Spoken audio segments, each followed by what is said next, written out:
নমস্কার দর্শকগণ, আপনারা দেখছেন এসএ নিউজ পশ্চিমবঙ্গ চ্যানেল। চলুন আজকের বিশেষ 10টি খবর জানা যাক।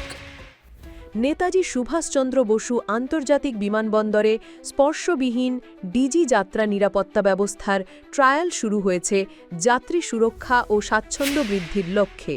বিএসএফ ও আরপিএফ যৌথ অভিযানে 57.6 লক্ষ টাকার সোনা ও 89.4 কেজি গাঁজা বাজেয়াপ্ত। নদিয়া ও উত্তর 24 পরগনার একাধিক স্থানে অভিযান পরিচালনা করে বিপুল পরিমাণ সোনা ও গাঁজা জব্দ করা হয়েছে। ওয়েস্ট বেঙ্গল বোর্ডের প্রাক্তন president Kalyanmoy Ganguly cash for job কেলেঙ্কারি মামলায় জামিন পেয়েছেন, যদিও সিবিআই আরও একটি অভিযোগে মামলাবদ্ধ করেছেন।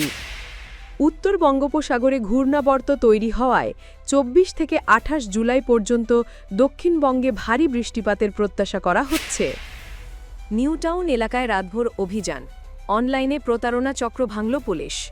একাধিক বেসরকারি আইটি অফিসের আড়ালে চলছিল ভুয়ো কল সেন্টার।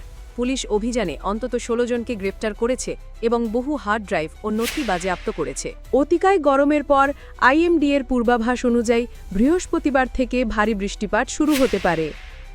কালীঘাটের প্রখ্যাত ব্যক্তিত্ব সুজয় কৃষ্ণ ভদ্রের অন্তর্বর্তীকালীন জামিন আগামী 31 আগস্ট পর্যন্ত হাইকোর্টে বাড়ানো হয়েছে।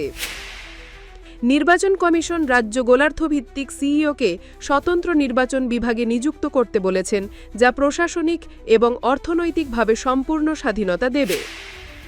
আগামী 2 মাস রাজ্যের এই দুটো কেন্দ্রীয় ফ্ল্যাগশিপ প্রকল্প একই সময় চালু থাকবে। জেলা স্তরে নাগরিক সমস্যার দ্রুত সমাধান নিশ্চিত করা হবে।